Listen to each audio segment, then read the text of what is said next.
I am actually an auctioneer, but that's really not fair. They call me America's foremost auction-tainer. You can blame Alice Cooper right here in the Valley for that. 7,000, 7,065 would have been now 7. 7,000, yes, could have been now 75. So basically what that means is a classically trained auctioneer meets a theater major from USC and a former model and can go off book, has a photographic memory, and takes what's traditionally done behind a podium and brings it out into the audience and makes it a show. Do you know something?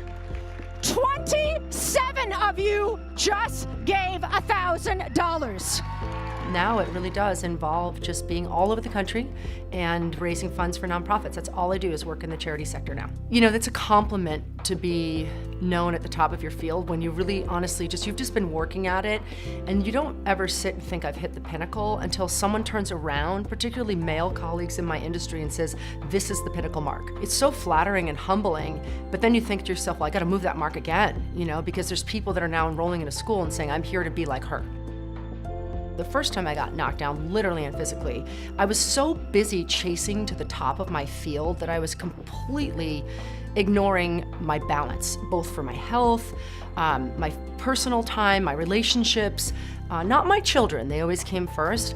And I walked out the door on November 27th of 2014 and was struck by a car while I was running, and I was thrown about 15 feet in the air and landed on my head and had my head split open and suffered a traumatic brain injury and was a Jane Doe with no memory on the side of a sidewalk. I was no longer married to the father of my children, but very good friends, and unfortunately he was found with a gunshot wound to his head. And it was only 8 months after I'd been hit to go, wow, well now I have to go on the road and support 2 teens on my own.